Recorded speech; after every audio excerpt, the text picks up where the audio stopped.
Hey everybody, it's Mr. 845 here, and we're interviewing another small business. This is Rob from Go Electric. Rob, tell me who you are and what do you do? Hey everybody, I'm Rob. I own Go Electric. I started my business in 2014 and really just looking to grow. And we do residential electrical services, and we do some light commercial stuff, but we mainly focus on working with homeowners and just local people that we like to get to know and grow a really good business with them. All right, awesome. So I always like to start my videos off first by getting the contact information or the best ways to contact you. So that being said, what's the easiest way to, if they want to utilize your services, to get in touch with you? Call or text on our business line, 845-713-0070. And, we're on Facebook. Um, we have our website, goelectricny.com, and there's a form on there you can fill out to get your information sent to us. Um, and those would probably be the best ways. Okay.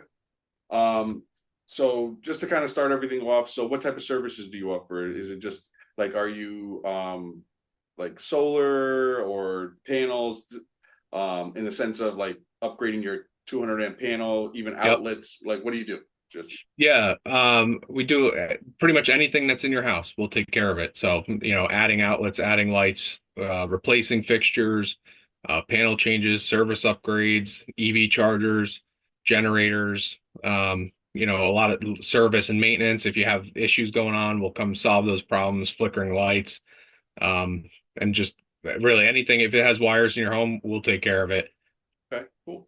And now I usually like start to like ask a lot of the business owners kind of like, when you were younger, was an electrician what you wanted to be since you were young, like elementary school young, like I want to be this when I grow up, that type of thing.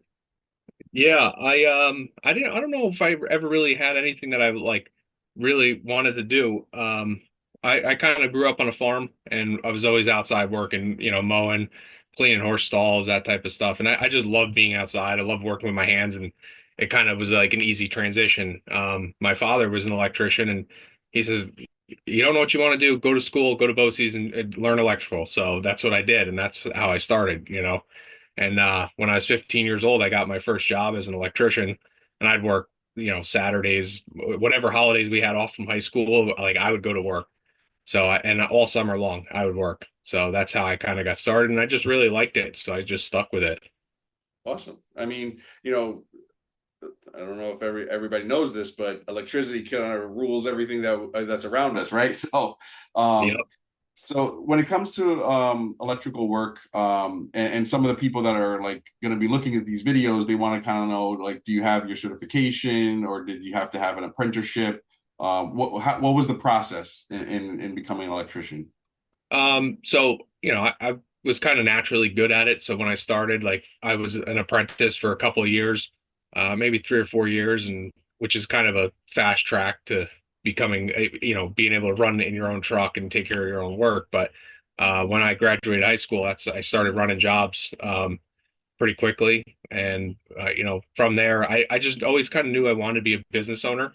I don't really know why, but I love it. So from that point on, like my focus was to get my certification, get my license. So I got the electrical licenses in New York is a little funny because it's per county and per municipality in the cities.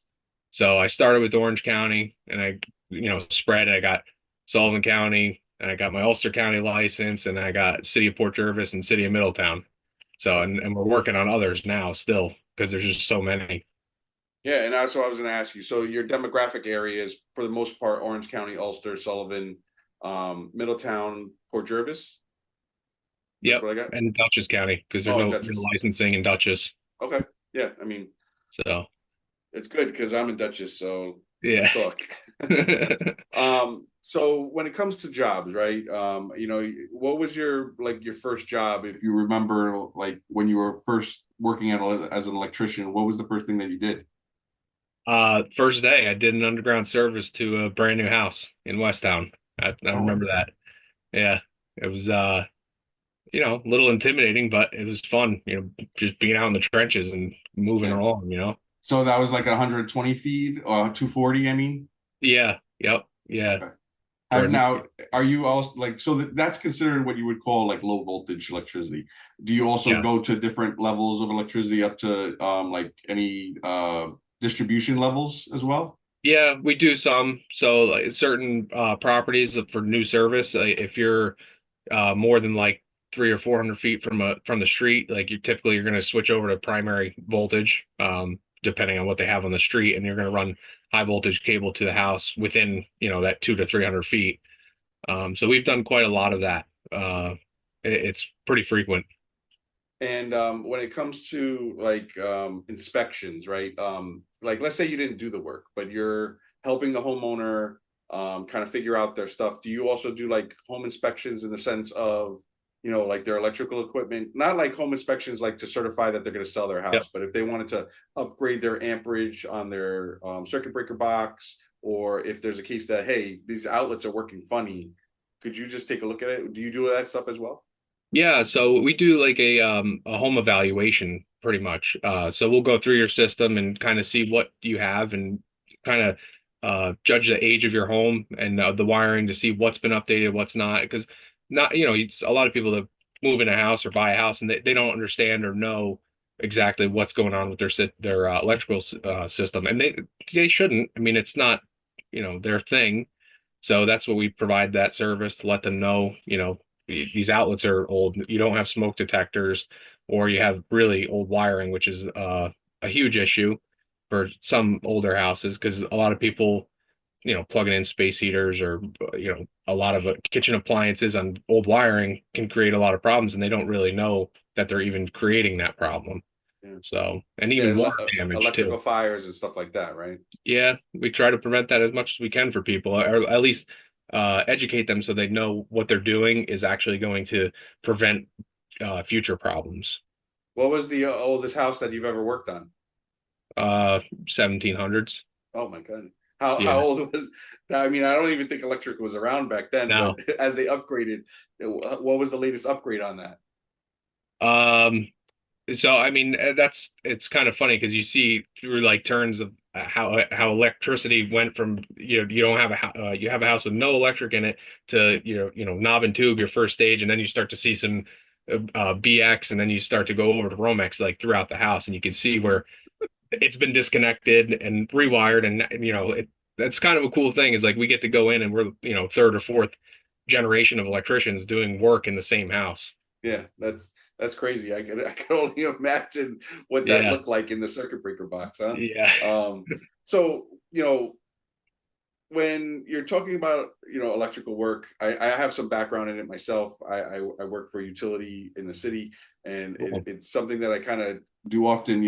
Electricians are the most important part of pretty much our infrastructure, right? Because without electricity, you don't have what we're doing right now, streaming. You don't have any type of gaming systems. You don't have streaming services on your TV. You can't even feed a modem or anything to your house. Yeah. So when it comes to like doing electrical work, I kind of know some of the stuff about it, but it's kind of important. So when's the best time for them to reach out to you? Like especially for like a new homeowner. They've just got inspected, they just did a closing on their house. What should they be looking for, or what should they be doing to say, hey, maybe we need an electrician right now before we get settled in? So it kind of depends on the plans of what they have with the house. Like if you're going to do a lot of major renovations, that's the best time to go through everything because we can only see what the boxes we can open. We can see what's in the attic and the basements, but we can't see through the walls to know if there's buried splices or mouse damage on in the wires. So when you have those walls open, it's easy to determine that, replace it, fix it, whatever needs to be done. But if you're not going to do any like major renovations, right, the first thing you should do is have that home evaluation to understand what your system is capable of now and kind of develop a plan of what your future is in that house. So you can plan to, oh, we need more circuitry here, or we don't have smoke detectors because some people might not even think about it, but we can do hardwired smoke detectors. Mhm. Add outlets in rooms instead of running extension cords, which create another, trip hazard, fire hazard. There's a lot of details to that. So really, as soon as you can, it does help, especially if you don't have any background or knowledge in it. It really would help a lot for the homeowners. Yeah. Now, do you guys offer free evaluations, or is there an assessment cost when you kind of do like the initial call out? Like if they call you and say, "Hey, I'd like you to come and just do an evaluation. Let me know what the cost would be or a quote." How does that work? So that way, any new homeowners or Yeah. just just starting off, that type of stuff. Yeah, so if we're going to just do some sort of evaluation without any intentions of doing any work, like that's something we would charge for. But if you're going to be doing some work, like, and we're going to be there anyway, like we can offer that to you at no cost, as kind of like part of the project, just so we're not doing it for, absolutely nothing. Yeah. But the Well, it makes education for the sense. customer is huge. So Yeah. I mean, what makes sense for you as a business owner, you know what I'm saying? So, yeah, but I just want to make sure people understand that because, like, if they call you out and you're doing like this whole evaluation on a house, and they expect it for free, it's like, are you going to use me? Because it doesn't make sense if I'm not doing of the course. work to, do all this work for free, basically telling you what the problems of your house are, and then Yeah, you go and you do it yourself, or you have another electrician do it, and it's not your work now, so now you can't guarantee the work, right? So yeah, it's something important that I want people kind of understand, that your time is money, and to be able to utilize your services, even if it's just evaluating the house, it's important to understand kind of like where that comes from. of course. I know I talked about like new homeowners, but there's also like homeowners that have been entrenched in their house for years. So you also do solar and EV upgrades as well, and maybe like battery storage. Do you do all those three? We don't do any solar. We Okay. do battery backup power, Okay. which has a similar aspect of battery storage, but it's a little different than having a solar system that has battery backup. Yeah, yeah. So, but Is yeah, there like a certification that you have for that, or is it just because the solar company has to take care of it? But I know that you have to put like for like the EVs, you have to put the 240 outlets in, right? Or something like that, where it's like a depends on the connection. charger, but yeah, yep, And so all those different types of things you're able to do. So that's awesome, right? yeah, And we already went over your service area. The best ways to contact, you already gave us the phone number. You also have a website, right?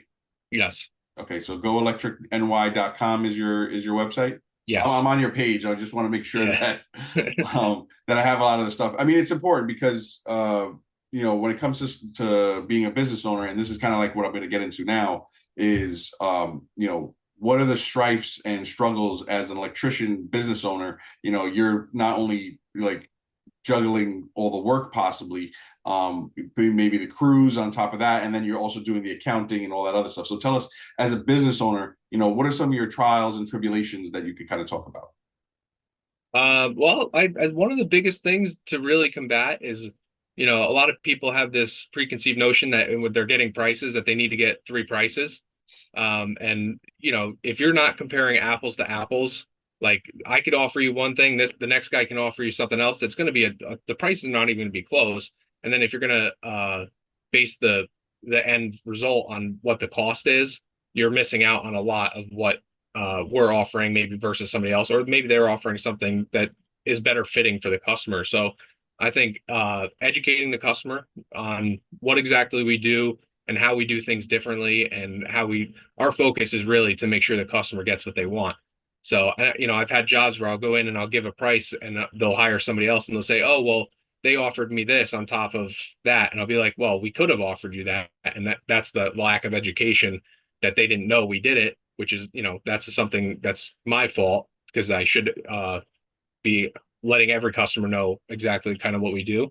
Yeah. Um, It's so hard that, though sometimes. I mean, you can't know yeah, everything, right? So you can't no, know kind of like some of the stuff that that they want initially, but then they'll get incited by an idea and say, "Oh, hey," and then they'll talk to the next quote and they'll be like, "Yeah, I wanted to add this in too." yeah. So I completely get that, and um, it's important. So like, you know, now do you also have like crews with you, or is it just you, or is this like a family? Because I know you said your dad also was an electrician as well. Yeah. No, it's so me and my wife run it. She helps me a lot. And then I have another guy who works for me 3 days a week, and another guy that works for me 2 days a week. So we're like pretty much two full-time crews between everybody. But yeah, and we're like actively looking to hire somebody that can run their own truck. So Okay. And I mean, it's important because, electrician, I think I saw like a statistic that we're looking for 83,000 electricians every year, right? yeah, In order to maintain kind of like what we have right yeah, now. So it's important to, not only have and support our electrician companies to keep them open, but on top of that, kids who are learning, if you're watching this video on YouTube, to making sure that, if you're electrically inclined or you're somebody that's very handy, that you look at the trades because it's important. We need, and it's good paying too.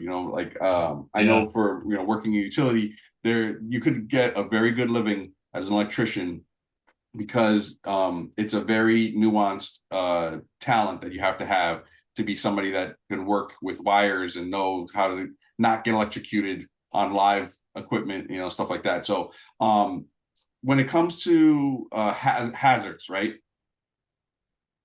What are some of the things that you could kind of warn your customers about when it comes to hazards in the home, or precursors to tell them, hey, you have a major hazard that's about to come? A lot of times we'll have customers that trip breakers and they'll just keep resetting it and think, oh, it turned back on, so it's fine. But you're just compounding a problem over time, so that's huge. Or they'll think, oh, the breaker tripped, so the breaker must be bad. But really, the breaker's job is to trip when there's a problem. So just ignoring that problem and just constantly resetting it, like you're setting yourself up for failure. And even odd smells or discoloration on your outlets or switches, like that's a huge indicator that you have a loose connection somewhere and it should be checked out right away. Yeah, I mean, what's the worst? If you could speak on it, what's the worst job in that sense have you seen? Well, so I see a lot of stuff that like very potentially could have been a fire. A lot of times what happens is those connections will burn and they'll burn apart until they stop burning, which is, a good thing because Yeah, and then you, they'll you just didn't fall have a apart. fire. Yeah, Yeah, and now that problem has disconnected to the point where you have to call somebody to get it fixed. But there's some people that are not that lucky, unfortunately. yeah. So Um, I know that I've seen some really weird home inspections, but now you work with kind of some of the home inspectors. If they say, "Hey, we recommend this guy, we want him to come in," what are some really bad jobs that you've seen other, like not necessarily electricians, but maybe homeowners that decided yeah, to do it on their own? What yeah. are some bad things that you've seen? I'm sure it's a lot. All kinds of stuff. Yeah, sizing your wires incorrectly, sizing your breakers incorrectly, using the wrong types of wire. I've seen a lot of, they'll run stuff that's supposed to be in conduit, just like stapled across their basement ceiling. Hmm. It's just, it's just not safe. And a lot of times I hate to say it, but like customers will be like, "Oh, I do a lot of my own wiring. I know how to change outlets and switches and stuff." And really, any point in your house that's a connection point, like where your outlets and switches are, that's where your problems happen. Most of the time, the wire itself, the conductors itself, is never going to be a problem Hmm. unless there's rodent damage or physical damage from somebody hitting it. But those connection points are so important, and people think that it's just like, no big deal. And then you go in there and the connections are, the wires are halfway under the connections or they're not tight, and that's where all your problems start.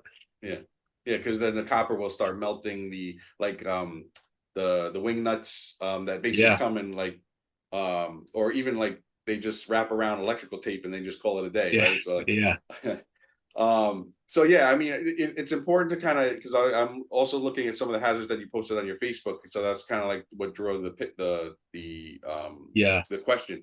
It's important for people to understand that because not a lot of times do businesses or homeowners understand that, hey, I have an issue, I maybe should call an electrician, and sometimes they think they could take it on their own, but they might not yeah, necessarily understand how to troubleshoot, right? Now we kind of went, so do you also do commercial as well as residential?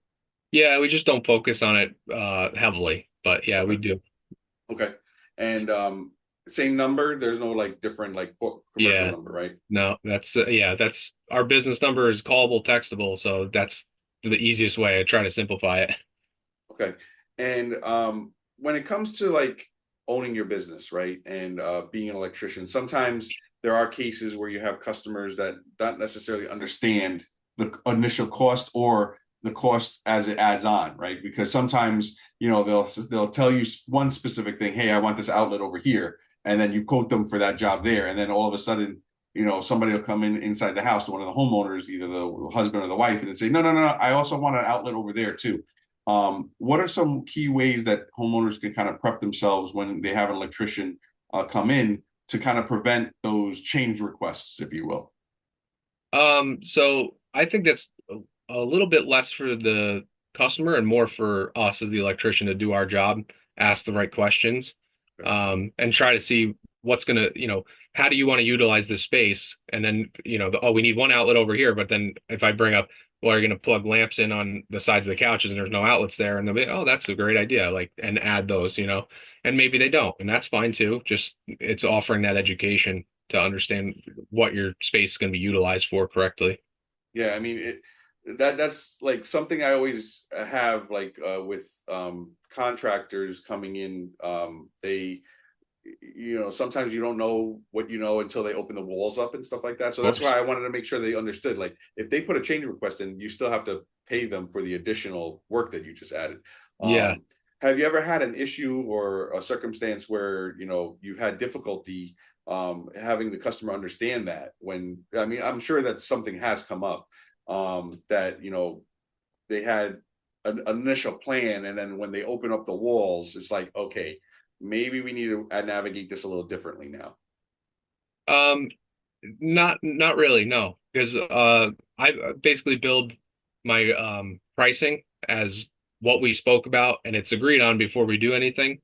So, and if there is a situation where we know we're going to be opening stuff and there's kind of like unknowns, um, I'll let the customer know, that this stuff could happen, and that comes from just experience of opening, hundreds and hundreds of walls. Like you kind of know what to expect and be prepared for, and we kind of plan for it anyway. And I like most of my pricing, like if there is unknowns, like I kind of have a good idea of what it's going to take to do that anyway. But I just let them know if we do run into this unknown and it does happen the way we expect it to, this might be an extra charge, and most people they're aware of that up front, so they're when it happens, they're not surprised. Okay. Yeah, I mean, these are some things that I've run into in talking with different people. So it's something that's very good education wise for customers to kind of understand that that's built in, or if it's not built in, that as long as you have that conversation, Yeah. um, when you're like setting up appointments, I do you offer emergency services as well, or is it strictly just by appointment? We do offer emergency services. I mean, it's a limitation of how busy we are at that very moment. Like, you can't do 10 jobs in a day. Mhm. So you do what you can. But yeah. Okay. Yeah. I mean, these are some of the things I want people to understand because I'm sure that there's an emergency charge comparative because you have to drop everything and you have to like, you're a smaller crew, even if you're a larger crew, you have to drop everything. You have to go to the customer's location. You have to do the emergency work. It could be in the middle of winter and they just lost their electric, so they have no boiler. Yeah. So those type of situations come up. I'm not only speaking from like being like a question or whatever. I'm speaking from experience, so Yeah. it Yeah. can get a little expensive. But as a business owner too, this is a kind of like a round the clock job, right? How do you balance the work life balance, if you will, of being somebody that's in the trade that could be called at 24/7 and family life? So Sundays I don't typically work. Okay. I try to, that's our day, uh, barring emergencies. If emergencies happen, like we're here to take care of our people. So Hmm. that is what it is. But that's kind of been our rule for a long time. Like make sure we don't plan anything for Sundays besides, our life stuff. But the work life balance, that's tough sometimes, especially you got people to take care of, employees, and there's things you have to plan for and be prepared for them. It is what it is. Yeah. So Yeah, I mean, being somebody that does like a side gig, it's it gets very strained having a family and then also or even a marriage and then doing multiple jobs. So it's something that, especially on the trade, you're not necessarily a 9 to 5 type of person. Yeah. You could be working hours on end depending on the job. So it's something that, if somebody from high school is trying to move up into the world of electrical work, kind of understanding that whatever conversations you have to have with your significant other, hey, this is my hourly schedule, but there's positions where it could change depending Yeah. on the jobs. When it comes to like marketing your business, right? And kind of telling people about your business, what's the easiest or what's the best way for you to get your name out there? Well, my favorite source is other people. Just getting to know people, becoming friends with people, working with customers that become friends, slash family, which is a real benefit and joy of owning a business, is getting to know everybody, And it's hard because it's a lot, but attending chamber meetings, real estate meetings, doing things like this, just, that's my favorite marketing channel by far. Okay. But it's time demanding because you have Yeah. to be there. So it's not like Google Ads or something where you click a button and you just wait for Yeah. the phone to ring. Like, Yeah. yeah, No, and I get it. I mean, that, and this is kind of like another thing that I want to, because my audience is kind of mixed, right? So like I'll have people who are business owners in their own right, right? So or I have like people that have kids that want to go into these industries and not necessarily do they understand this is what is all involved in starting your own business. So it's a great way to kind of explain to people like it's not just like I'm just checking in, I do my job, and then I go home. yeah, It's an ongoing thing. You have to promote yourself. You have to do all the bills and stuff like that. And it's important for them to kind of understand that. One of the key questions that I like to ask, especially for a lot of the business owners, is if you were telling a new electrician or somebody that wants, like in high school or elementary school, that eventually wants to work with their hands and become a part of the trade, what are some key advice items would you give them to kind of go down this path? I would just confidence in yourself.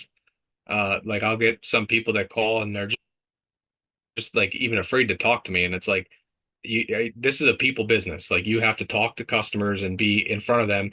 And if you show up at a customer's house and you're shy and bashful and you don't want to talk to them, like how does that make them feel? Very unpersonal. So just be confident in yourself. The education of the electrical work is not, yeah, it takes a long time and there's a lot to it.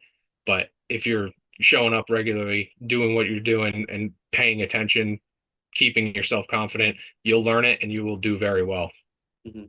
Yeah, I mean, and you said you initially started with, I mean, you had a family member that was an electrician, but you started at BOCES, right? Yep. And then kind of worked your way up through that, and then you did an apprenticeship. What is like a normal path, like aside from having somebody in the family, um, be an electrician and kind of pass down that information? What is like a good path for kids that are coming out of high school or even in high school that they eventually want to take this trade on? What would you say like their initial pathway would be?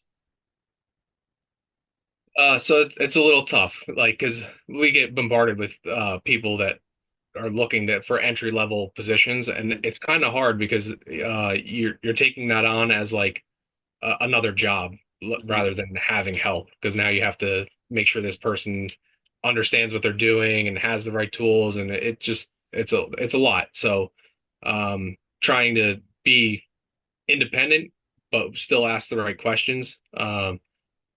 Get around people that, like, if you know an electrician or somebody that owns a business, become friends with them. Just be genuine. And that's the best ways to get in my opinion. Okay. Yeah, I mean, uh, the knowledge is not always like, I mean, you probably have seen, and how many years you've been open? So I've been an electrician since 2005 and business since 2014. Yeah, so I mean, you're talking from 2005, you're talking 20 years of experience, right? Yeah, You've probably seen situations that you can't get in a handbook. yeah, So for sure. it's something that, being there, seeing, being prepared, are a lot of key things. So if you're looking to be an electrician, and you want to take this good advice, you're not going to be able to get sometimes these key items from a textbook, right? So like you have to also see live situations as well. Now, not to kind of like change everything over, but I wanted to make sure that we got that like key advice and stuff like that. But when it comes to a lot of the things that you do, is there any type of thing like item or question that you want to leave with, or even a statement that you want to leave with customers and future electricians, or like that would sum up everything that you kind of do, and or like the frustrations, if you will, of what you do, so that you could kind of help them understand kind of like this business, and this is kind of like what we do. I don't know if I asked that question correctly, but Yeah. you get Uh, what I'm saying, right? yeah. So I mean, if you want to be an electrician, um, again, just be confident, be willing to work. Like it's a demanding job. Sometimes it's not, oh, we have to be done at 4 o'clock or 3:30, whatever. Like if you got to stay an hour, don't be the person that's like, oh, I can't believe I have to work another hour. Like, you know, it's an opportunity for you to be better, Mm-hmm. and to grow and to make more money. And if you're going to help the business grow, they should be willing to help you grow. And th that goes hand in hand. So just be willing to help other people in that situation. And then for customers, right? So that was the apprenticeship side, but like for customers, owning an electrician company, what is some advice or key things that you could kind of leave with them? So a big thing, I try to keep my service area within an hour of where I'm located. Mm-hmm. Um, but the farther we have to travel, like there's cost to that. And I don't think a lot of people think about that. So trying to stay kind of local is helpful for the business owner, and it helps keep our prices down for our customers so we can serve them better. Because if we forget or don't have a one piece of material and we have to drive half an hour to go get it, like it's eats up a lot of our day. So um, locality is important. Trying to schedule times a day, certain times a day, or like I'll get people that ask me, "Can you come at 8 o'clock at night?" And like, yeah, I'm willing to do that. It's a little harder for me because we're still humans trying to live life. We have families to go to and dinners to eat, and we try to work around that schedule and also not give our life away to everything business. Mm-hmm. Mm-hmm. So Yeah, no, I mean it's important for people to kind of realize that it's something that um like I'll get messages at 4 o'clock in the morning. So trust me, I'm like I have no idea why you would even think I would be answering at this time, but it's kind of important to that people. I'm only computer service and marketing, right? So it's not the same as somebody's house is either potentially having a fire because of yep, electrical issue, or they lost all electricity in their house. Um, so it's something that I want to make sure that people kind of understand. Try to think about the business owner as not only just a business, but also as a person as well, for because sure. you guys have livelihoods and you also have families. So it's kind of like don't kill the messenger, if you will, right? Yeah, But I just wanted to kind of make sure that people kind of understood those things and kind of understand a lot of the things that you do. Is there anything else, tidbit of information that you would want to leave them with, like services that you offer that are kind of different than other electricians, or is there any, is it, or just even a list of all the different types of things, if you have, like a generic list of different jobs that you could do? well, so I'd say if there's something that you are looking to have done, there's no stupid questions. Call me, text me, I'll answer you and t give you my best opinion. Some people call me and say, "Oh, we need light bulbs changed." That's too small of a job for you. Like, we're willing to do it. Like, if you need help, we will come change a light bulb. We've done it hundreds and hundreds of times. So don't be afraid to ask for our services. Don't limit limit us by your thoughts. Just call and ask. If we can't do it, we'll just tell you we can't do it or not available or whatnot. So that's huge. Yeah, and I'm kind of like looking at some of the work that you're doing. So you also do like chandeliers. You do uh, electric panel, pan. I think it's a pan, right? Meter Electric pan. pan, Yeah. meter pan upgrades, um, circuit breaker boxes. Do you still work with the fuse boxes as well, or? So if you have a fuse box, you should call us to get it replaced. Because a lot of insurance companies will actually come in and see that, and they'll actually drop your insurance because of it. And that's important. See, that's a key thing Yeah. to know. If you're using multiple extension cords, you also take the run from the pole to the building at all, Uh, or yeah, so I'll touch on that a little bit. mm, From it depends. So from the first pole at the street is owned by the utility company. If you have a second pole, that is your pole, and you own from that point all the way to your panel. So if it is at that point, yes, we would do that. But typically, we don't do most of the overhead stuff, unless it's like, from your house to a garage, that type of thing. But a lot of people don't know this, but you own the meter that's outside of the house. Just the part that actually reads the electric is the only thing the utility company owns. You're responsible for the meter pan and all the wiring on the outside of your house. A lot of times people have a storm, tree will rip it off the house, and they'll say, "Oh, the utility company is going to fix it," but unfortunately they don't, and it's going to be your responsibility to take care of. yeah. I mean, I can tell you exactly what happened to me. So I first bought my house. My house is from 1969. Um, and for some reason, our lights started dimming, right? They just like all of a sudden just started dimming. It was very weird. One time I'm coming home from work, it's late at night, and all of a sudden I see an arc from the wire on the house to the I have aluminum siding. There's Yep, a flashing to the siding.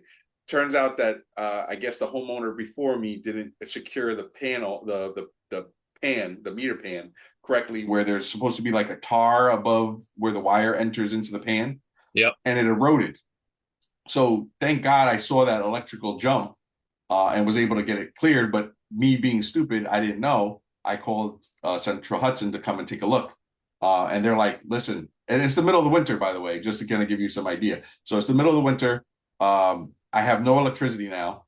They said, we cannot put your service back in. You're going to need to call an they electrician. they just cut it off, right? Yeah, they just cut Yeah, me off. that And happens a lot. so now, but that's some education for that for people out there is now you have to call an electrician and you hope that they're available. And this happened at like 12 o'clock at night, right? So like at 6, I saw it, I called them in, it took them a couple hours. By the time everything was said and done, and then they gave me the news, it's like almost midnight, and I'm like, I gotta go to work tomorrow. I have no heat in the house. How am I supposed to survive? So thankfully, I had a family member have a generator. We brought it over, and we were able to kind of like jerry rig something where we could get the generator to run so that we could have heat in the house. And Yep. I have a fireplace, so that helped too. But otherwise, we would have been like I have baseboard heating, so adds water in there. If it gets below a certain temperature, your pipes are going to start to burst. So it could be catastrophic to your home. Yeah. So if you have like dimming lights, definitely give him a call. It's very important. It could save your family. If I didn't like make those calls and I just let them put the meter back in the pan, it could have been a fire hazard. I could have lost my house. I could have lost my family. So it's definitely important to give an early call when you see these issues. So just I just wanted to Yeah. kind of give you some key testimonial to that actual problem happening as a That first happens a time. lot. We see Really? it all the time. And I just posted a video on my social media the other day about that exact thing, trying to like warn people, so they can understand before it is a problem. Yeah. I mean, So, it wasn't cheap. And because it was an emergency, it was even more expensive. And especially like nowadays with people being check to check or week to week, when it comes to, their money, sometimes something like this could be catastrophic to their financial situation. But if you look at it like this, it's either you lose your house and your family possibly as a fire, or you get this fixed, and then just kind of suck it up and put it on, credit, or get a loan or something to get it taken care of immediately. yep. Um, Before I leave you and before I kind of close out the interview, I just want to make sure all forms of payment are available to you, or are you only like check, cash, or like how exactly do you accept payments? Just so somebody understands that. Yeah, we take check and cash, very standard. We also most of our stuff we do try to do ACH bank transfer, just to just avoid the fees if we can. But we'll take credit card. If that's what you have, that's fine. We also offer financing for all of our projects at, well, over $1,000 because that's our financing company will only finance over 1,000. Okay. But the terms are flexible. There's no prepayment penalties. So we try to make every possible avenue available to our customers. Okay. And this is the last question because I actually had this interest myself. Do you also do deck conduit, like conduit and wiring? So, like, if let's say I have deck lamps or deck lighting outside the Yep. house, you do all that as well? Yep. I'm not Yep. shopping for myself at all. I'm just asking. Yeah. No, we've done Trex lighting on decks before. Okay. So, and whatever. We can make up some custom stuff if we have to, if that's what you're looking for. Options are there for sure. All right, cool. Yeah, Rob, thank you Uh, very much. I really do appreciate being able to interview you. Any last tidbits before we close the interview? well, thanks for having me. I appreciate it. If you're looking for some electrical education, check out my Facebook. I really want to try posting more videos and just educate people. It's free, costs you nothing, and just to be prepared to avoid any emergencies or potential problems that could happen in the future. So, Yeah, awesome. And just like Rob's business, there are small local businesses in the area. Supporting businesses like this keep not only your house safe, but also keeps the money that you're spending with these companies in house, in the sense of being in your community, in your area. He's local. He has been doing this for years, 20 years of experience at least. And it's great to have well knowledgeable electricians in our area. Keep them going, keep them live. And the easiest way to support them is to go to their business pages, which we'll get the links for this after this interview, and making sure that you like their posts, share their content, educate people because listen, we could always share random stuff on social media like memes, but when you have some really good content that you could really you could possibly save a life, especially when it comes to like electrical fires and electrical hazards. You definitely want to make sure that you do that because it's important to our community. We've had multiple houses like literally go up in flames, depending on the material that they have. So making sure that you do that stuff by supporting these type of content creators and also businesses to keep them going is very important. That being said, everybody, this is Mr. 845. Make sure you check us out every Wednesday at 12 noon. We have new episodes coming where we're going to be interviewing all the Hudson Valley businesses that we can. To support us, it's going to be on Facebook, Instagram, and YouTube. All Mr. 845 social or Mr. 845 social media. Making sure that you stop and take a look at those, liking them, sharing them, telling more people about them. It helps businesses just like Rob's to get out there. And we're going to be hitting the streets, interviewing more businesses as we come along. All right, guys. That being said, take it easy.